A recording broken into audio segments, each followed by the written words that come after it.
जय हिंद साथियों, आज के इस क्लास में आप सभी का बहुत बहुत स्वागत है। तो साथियों, बिहार पुलिस चालक सिपाही नई भर्ती 2025 के लिए आज हमारा प्रैक्टिस सेट नंबर 9 चलेगा, जिसमें साथियों जीके जीएस के साथ साथ मोटर व्हीकल एक्ट, यातायात संकेत और गाड़ियों से संबंधित जो क्वेश्चन पूछा जाता है उसको कवर करने वाले हैं। और जैसे क्लास खत्म होगा इसका पूरा पीडीएफ आपको मिल जाएगा आंसर के साथ में इस बैच में। बैच को कैसे ज्वाइन करना है ये हमारा व्हाट्सअप नंबर है, इस पर मैसेज करके बता सकते हैं या क्लास के लास्ट में आपको बताया जाएगा। तो चलिए इसी के साथ आज के सेट को स्टार्ट करते हैं। तो देखिए, आज का पहला क्वेश्चन है, पंचायत का सदस्य बनने के लिए निम्नलिखित में से कितनी न्यूनतम आयु आवश्यक है? 36 वर्ष, 21 वर्ष, 18 वर्ष या फिर डी 28 वर्ष। चलिए क्वेश्चन नंबर 1 के लिए आप लोग आंसर बताइए। पंचायत का सदस्य बनने के लिए न्यूनतम उम्र क्या होना चाहिए? तो याद रखिएगा 21 वर्ष। बी वाला ऑप्शन यहाँ पर आपका सही जवाब है, 21 वर्ष। और अगर आपसे पूछे मतदान करने के लिए न्यूनतम उम्र क्या है तो वो है 18 वर्ष। लोकसभा का सदस्य बनना है तो इसके लिए उम्र कितना है? 25 वर्ष। राज्यसभा का सदस्य बनना है तो इसके लिए 30 वर्ष। और अगर आपको राज्यपाल, राष्ट्रपति या फिर उपराष्ट्रपति बनना हो तो उसके लिए उम्र कितना है? 35 वर्ष। दूसरा क्वेश्चन देखिए, Indira Gandhi memorial tulip garden जो एशिया का सबसे बड़ा ट्यूलिप गार्डन है कहाँ पर स्थित है? तो यहाँ पर इसका सही जवाब है श्रीनगर में स्थित है। कहाँ पर? श्रीनगर में। तीसरा वाला ऑप्शन यानी कि सी ऑप्शन आपका राइट है। चलिए आगे देखते हैं क्वेश्चन नंबर तीसरा। स्टियोप्सिस डैश से जुड़ी एक विशेषता है। चलिए बताइए क्वेश्चन नंबर 3 के लिए आंसर। स्टियोप्सिस किससे जुड़ी एक विशेषता है? तो यहाँ पर इस क्वेश्चन का आंसर होगा आँख से जुड़ी एक विशेषता है। पहला वाला ऑप्शन आपका राइट है। चलिए आगे देखते हैं क्वेश्चन नंबर चौथा। दिसंबर 1947 तक प्राप्त जानकारी के अनुसार भारत का संविधान लिखने वाली संविधान सभा में कितने सदस्य थे? और साथियों आगे आपको प्रैक्टिस सेट में मोटर व्हीकल एक्ट, यातायात संकेत और गाड़ियों के पार्ट्स के नाम से संबंधित क्वेश्चन भी देखने को मिलेगा। जैसे कि यहाँ पर आप लोग देख सकते हैं यातायात संकेत दिया हुआ है, ठीक है। इस प्रकार से आगे आपको क्वेश्चन देखने को मिलेगा। चलिए बताइए यहाँ पर क्वेश्चन नंबर 4 के लिए आंसर क्या होगा? दिसंबर 1947 तक प्राप्त जानकारी के अनुसार भारत का संविधान लिखने वाली संविधान सभा में कितने सदस्य थे? तो इसका सही जवाब है 299 सदस्य थे। तीसरा वाला ऑप्शन आपका यानी कि सी ऑप्शन राइट है।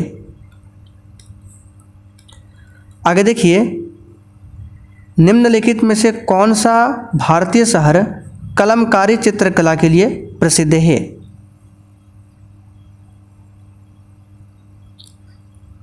चलिए बताइए क्वेश्चन नंबर 5 के लिए आंसर। तो इसका सही जवाब है कलमकारी चित्रकला के लिए कौन सा शहर प्रसिद्ध है? तो आंध्र प्रदेश का एक शहर है मसूलीपट्टनम। डी वाला ऑप्शन यहाँ पर आपका सही जवाब है। राज्य पूछे तो आंध्र प्रदेश। आगे देखिए, why I am a Hindu नामक पुस्तक के लेखक कौन है? चलिए बताइए क्वेश्चन नंबर 6 के लिए answer. Why I am a Hindu नामक पुस्तक के लेखक कौन है? तो शशि थरूर। कौन है? शशि थरूर। यहाँ पर पहला वाला ऑप्शन आपका सही है। चलिए आगे देखते हैं क्वेश्चन नंबर 7। निम्नलिखित में से कौन सी पहाड़ियाँ आंध्र प्रदेश में स्थित है? और जैसे क्लास खत्म हो जाएगा इसका पूरा पीडीएफ आपको आंसर के साथ मिल जाएगा एप्लीकेशन पर। एप्लीकेशन का लिंक डिस्क्रिप्शन बॉक्स में दिया हुआ है। ये हमारा व्हाट्सअप नंबर है 9631887058। इस पर मैसेज करके पीडीएफ के बारे में जानकारी ले सकते हैं। यहाँ पर इसका सही जवाब है पालकोंडा की पहाड़ियाँ। निम्नलिखित में से किस वर्ष ताशकंद में भारतीय कम्युनिस्ट पार्टी यानी मार्क्सवादी की स्थापना हुई थी? चलिए बताइए क्वेश्चन नंबर 8 के लिए आंसर। तो इसकी स्थापना होती है 1920 में। कब? 1920 में। डी वाला ऑप्शन यहाँ पर आपका राइट है। 1920 में ही असहयोग आंदोलन की भी शुरुआत होती है 1 अगस्त 1920 से। आगे देखिए, निम्नलिखित में से कौन सी नदी अरब सागर में गिरती है? चलिए बताइए क्वेश्चन नंबर 9 के लिए आंसर। और साथियों कल आपका शाम 7 बजे वीकली रिवीजन क्लास हुआ था, जिसमें हमने पिछले 7 दिनों में जो भी पढ़ा था उसमें जो भी इम्पोर्टेंट क्वेश्चन है उसका रिवीजन किया था। अगर आपका क्लास छूटा हुआ है तो प्लेलिस्ट बना हुआ है, जाकर देख सकते हैं। तो अरब सागर में गिरने वाली नदियाँ यहाँ पर हो जाएगा आपका नर्मदा, ठीक है। अमरकंटक की पहाड़ी से निकलती है नर्मदा नदी और पश्चिम की ओर बहकर ये अपना जल अरब सागर में गिराती है। सी वाला ऑप्शन सही है, नर्मदा नदी। गोदावरी नदी की लंबाई पूछे तो 1465 किलोमीटर है। ये दक्षिण भारत की सबसे लंबी नदी है। कावेरी नदी को दक्षिण भारत की गंगा बोला जाता है, जबकि गोदावरी को दक्षिणी गंगा और वृद्ध गंगा के नाम से जाना जाता है। आगे देखिए, निम्नलिखित में से क्या श्रीलंका का राष्ट्रीय खेल है? चलिए क्वेश्चन नंबर 10 के लिए आंसर बताइए। श्रीलंका का राष्ट्रीय खेल क्या है? तो वॉलीबॉल, ये श्रीलंका का राष्ट्रीय खेल है। भारतीय विदेश व्यापार संस्थान किस देश में अपना पहला अंतर्राष्ट्रीय परिसर खोलेगा? करंट अफेयर्स का भी क्वेश्चन हम आपको करा रहे हैं, फटाफट से आंसर लगाते चलिए। भारतीय विदेश व्यापार संस्थान किस देश में अपना पहला अंतर्राष्ट्रीय परिसर खोलेगा? तो यहाँ पर इसका सही जवाब है यूएई में। तीसरा वाला ऑप्शन यहाँ पर आपका राइट है, संयुक्त अरब अमीरात।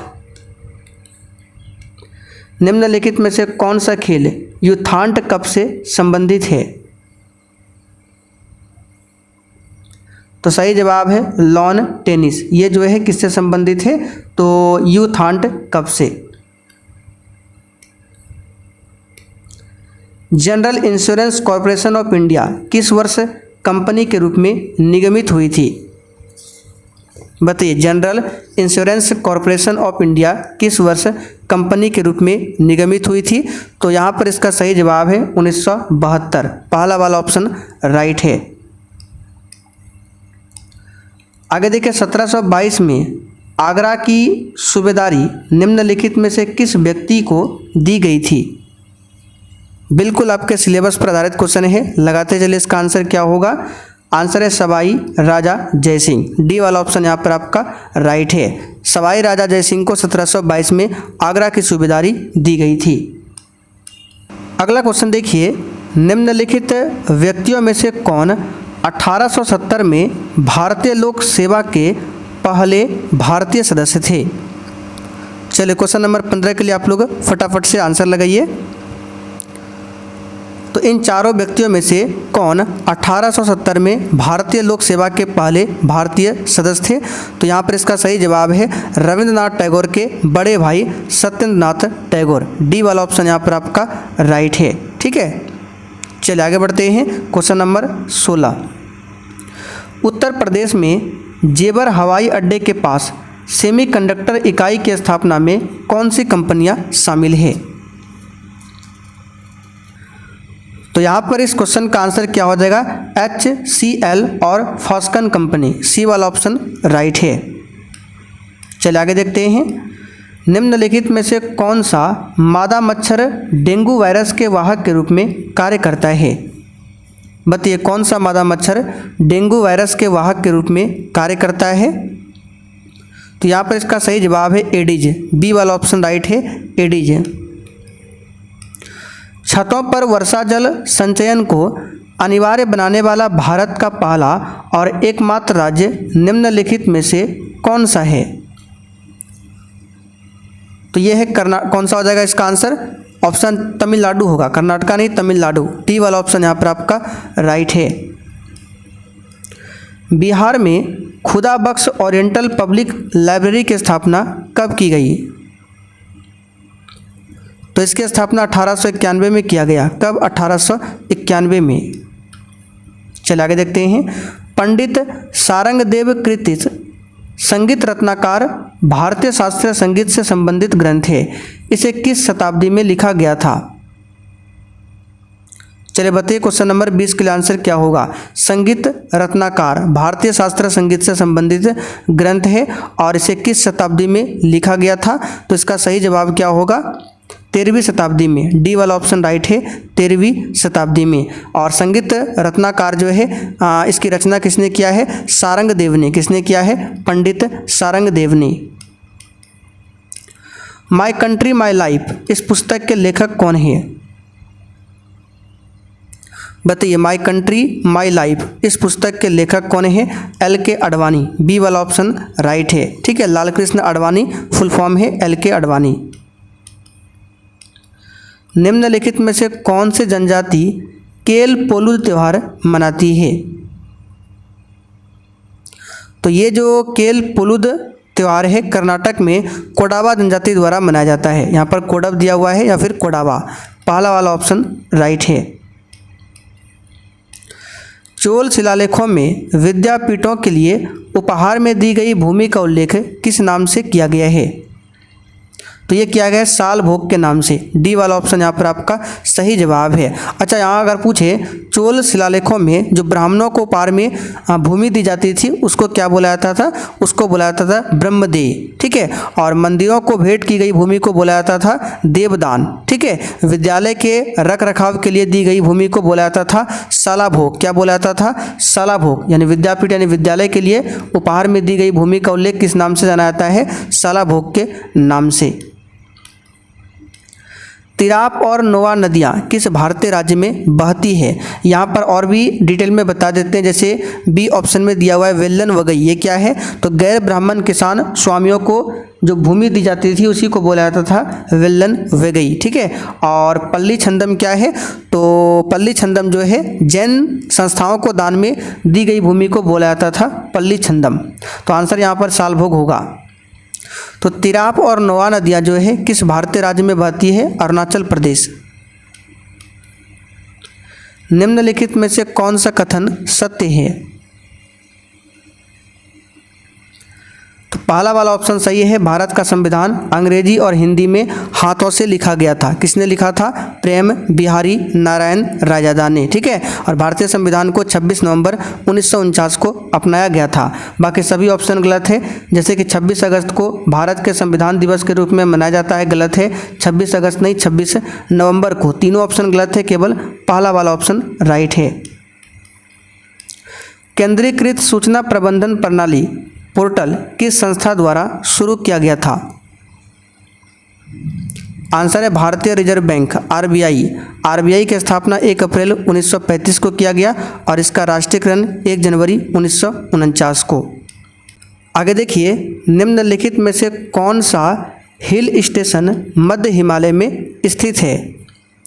चलिए, आज क्लास को थोड़ा सा स्पीड में खींच रहे हैं, फटाफट से आप लोग भी आंसर लगाते चलिए। इसका आंसर हो जाएगा दार्जिलिंग। ठीक है, दार्जिलिंग हिल स्टेशन मध्य हिमालय में स्थित है। कल्हन एक लेखक थे जिन्होंने डैश के राजाओं के बारे में एक संस्कृत कविता लिखी थी। आंसर है कश्मीर के राजाओं के बारे में। कल्हन की रचना का नाम क्या है? राज तरंगिणी, जिसमें कश्मीर के इतिहास के बारे में पता चलता है। और राज तरंगिणी के लेखक कौन है? कल्हन। संघ लोक सेवा आयोग यानी कि UPSC, इसके नवनियुक्ति अध्यक्ष कौन है? तो वर्तमान में नया अध्यक्ष नियुक्त किया गया है डॉक्टर अजय कुमार को। बी वाला ऑप्शन राइट है। करंट अफेयर्स का क्वेश्चन है, ध्यान रखिएगा। और ये नियुक्ति राष्ट्रपति द्रौपदी मुर्मू द्वारा की गई है, डॉक्टर अजय कुमार की नियुक्ति। भूकंपों को पहचानने और उन्हें रिकॉर्ड करने के लिए निम्नलिखित में से किस उपकरण का उपयोग किया जाता है? तो साथियों, इसमें किस उपकरण का उपयोग किया जाता है? सिस्मोग्राफ का। भूकंप का अध्ययन क्या कहलाता है? सिस्मोलॉजी। यहाँ पर आंसर क्या होगा? बी वाला ऑप्शन।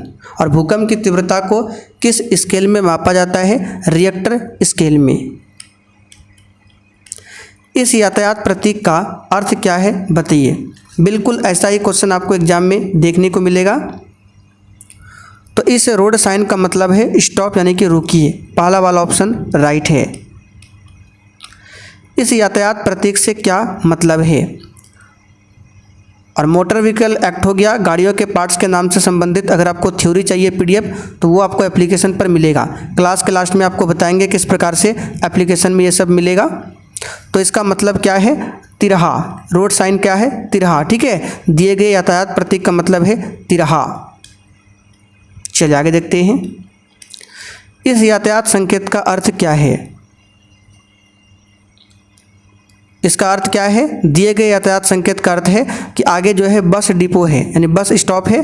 तो यहाँ पर देखिए इसका आंसर क्या हो जाएगा, आगे बस डिपो यानी बस स्टॉप है। जब डीजल में सल्फर की मात्रा 0.02% हो तो उसे क्या कहा जाता है? तो उसको शुद्ध डीजल बोला जाता है। याद कर लीजिए, ये सब क्वेश्चन आने वाला है। शुद्ध डीजल। सीएनजी में कितनी मात्रा में मीथेन गैस होती है? आंसर क्या होगा, तो 80 से 90% तक मीथेन होता है सीएनजी में। ठीक है, सबसे ज़्यादा ये होता है। ए वाला ऑप्शन आपका राइट है। इस चिन्ह का मतलब क्या है बताइए? तो इसका मतलब है आगे बढ़ें। देखिए ये जो सिंबल होता है ये 3 कलर में होता है, 3 रंग इसमें शामिल होता है। अगर लाल कलर का हो तो उसका मतलब क्या है, इस प्रकार से अगर लाल कलर का हो तो इसका मतलब है वाहनों को रुकना चाहिए। अगर इस तरह से सिंबल पीला कलर में दिया हुआ है तो इसका मतलब है वाहनों को धीमा होना चाहिए। और अगर हरा कलर में दिया हुआ है तो इसका मतलब क्या है, आगे बढ़ना। तो यहाँ पर ऑप्शन के अकॉर्डिंग देखिए आगे बढ़ना दिया हुआ है, तो आंसर क्या होगा, बी वाला ऑप्शन। सीएनजी चालित गाड़ियाँ पेट्रोल और डीजल गाड़ियों की अपेक्षा कितना कम कार्बन मोनोऑक्साइड छोड़ती है? आंसर है 70%। निम्नलिखित किस धारा का उद्देश्य उन प्रावधानों को निर्दिष्ट करना है जो किसी दुर्घटना में शामिल होने की स्थिति में मोटर दुर्घटना दावा न्यायाधिकरण में मुआवजे के लिए आवेदन कर सकते हैं? तो ये धारा है 166। जो कोई भी खतरनाक तरीके से वाहन चलाते हुए पकड़ा जाएगा उस पर यह कथन किस धारा से संबंधित है, जुर्माना लगाया जा सकता है? यानी कि जो कोई भी खतरनाक तरीके से वाहन चलाते हुए पकड़ा जाएगा उस पर जुर्माना लगाया जा सकता है। ये किस धारा से संबंधित है? आंसर धारा 187 से। ऑयल डिपस्टिक पर निम्नलिखित में से कौन सा चिन्ह निशान होता है? बताइए, ऑयल डिपस्टिक पर कौन सा चिन्ह निशान नहीं होता है, ये बताना है। तो हरा निशान नहीं होता है। ठीक है, सी वाला ऑप्शन आपका राइट है। यदि ड्राइवर को सड़क किनारे खड़ी अपनी गाड़ी को सड़क पर लाना हो तो वह कैसा संकेत देगा? तो यहाँ पर इसका सही जवाब है, गाड़ी चलाने से पहले अपने दाएं हाथ को बाहर निकालकर सीधा करते हुए हथेली जमीन की ओर रखते हुए हाथ को 2-3 बार ऊपर नीचे हिलाएगा। इससे क्या होगा, ड्राइवर को सड़क किनारे खड़ी अपनी गाड़ी को सड़क पर ला सकता है ड्राइवर। चौराहे पर दाएं मुड़ने के लिए ड्राइवर अपने हाथ की हथेली को किस तरफ रखता है? तो ये सब सीखना पड़ेगा आपको। चौराहे पर अगर आपको दायां मुड़ना हो तो ड्राइवर अपने हाथ की हथेली को किस तरफ रखेगा? इसका सही जवाब है आगे की ओर। कहाँ रखेगा? आगे की ओर। अगर ड्राइवर अपनी गाड़ी को चौराहे आदि पर बाएं मोड़ना चाहता है तो वह कैसा संकेत देगा? तो दाएं मुड़ने के लिए आपने देख लिया, अगर बायां मुड़ना हो तो हाथ को बाहर निकालकर आगे की ओर गोलाई में 3 बार घुमाएगा और दाएं हाथ की अन्य उंगलियों को मुट्ठी बांधकर केवल तर्जनी उंगली को गोले के रूप में घुमाएगा। आंसर दोनों हो जाएगा सी वाला ऑप्शन। ये सब क्वेश्चन थ्योरी के साथ पढ़ेंगे तो और भी बेटर होगा। थ्योरी बहुत ही जल्द अपलोड हो जाएगा। यदि ड्राइवर बाएं हाथ को खिड़की से नीचे करके आगे पीछे हिलाए तो समझा जाता है कि उसे चौराहे से सीधा निकलना है। पहला वाला ऑप्शन राइट है। ड्राइवर अपने पीछे से आने वाली गाड़ी को आगे निकलने का संकेत किस प्रकार देता है? तो दाएं हाथ की हथेली को सामने की ओर रखते हुए उंगलियों को आगे रखकर हथेली को आगे पीछे की ओर हिलाकर, दोनों हो जाएगा सी वाला ऑप्शन। निम्नलिखित में से क्या धूम कोहर के उत्पन्न होने का कारण है? तो इसका कारण है वाहनों से भस्मक और उत्सर्जक दोनों। सी वाला ऑप्शन राइट है। संकेत के रूप में हॉर्न का प्रयोग निम्न में से किन किन स्थितियों में किया जाता है? तो इसका आंसर है उपर्युक्त सभी स्थितियों में। अपने सामने की गाड़ियों और चलने वाले लोगों से रास्ता देने या छोड़ने के लिए, ट्रैफिक पुलिस का चौराहे पर ध्यान आकर्षित करने के लिए, सामने वाली गाड़ी से रास्ता मांगने के लिए। उपर्युक्त सभी कंडीशन में ट्रैफिक पुलिस जब अपने दाएं हाथ को नीचे रखकर बाएं हाथ को कंधे के बराबर फैलाता है तब इसका मतलब क्या है? तो ट्रैफिक पुलिस आपने देखा होगा इस तरह से करता है। इसका मतलब क्या है? इसका मतलब है पीछे की यातायात रुक जाती है। पहला वाला ऑप्शन यहाँ पर आपका राइट है, पीछे की यातायात रुक जाती है। महात्मा गांधी ने 12 मार्च 1930 को नमक आंदोलन की शुरुआत कहाँ से किया था? इस क्वेश्चन का आंसर आप लोग कमेंट करके बताइए। ये क्वेश्चन शायद हमने परसों आपको कराया था। प्रथम आधुनिक ओलंपिक खेल की शुरुआत 6 अप्रैल 1896 को डैश में हुई थी। सही जवाब है एथेंस। आंसर क्या होगा? पहला वाला ऑप्शन। तो साथियों आज का प्रैक्टिस सेट आपका यहीं पर कंप्लीट होता है। अब जिनको भी इस एग्ज़ाम के लिए नया बैच को ज्वाइन करना है, आइए आपको बताते हैं। बैच को ज्वाइन करने के लिए क्या करना है, प्ले स्टोर से ये वाला एप्लीकेशन डाउनलोड करना है, उसके बाद ऑल कोर्स पर क्लिक करना है, फिर सबसे ऊपर ही आपको बिहार पुलिस ड्राइवर का बैच मिल जाएगा मात्र 125 में। इसी बैच में आपको क्लास का PDF आंसर के साथ मिलेगा, डेली क्लास मिलेगा, ठीक है। सब्जेक्ट वाइज क्लास भी स्टार्ट हो जाएगा, वन लाइनर इंपॉर्टेंट नोट्स मिलेगा, स्पेशल बिहार जीके का नोट्स मिल जाएगा, क्वेश्चन बैंक मिलेगा, ये सब कुछ आपको मिलने वाला है। ये हमारा व्हाट्सअप नंबर है, किसी भी प्रकार की समस्या हो तो इस पर मैसेज करके बता सकते हैं।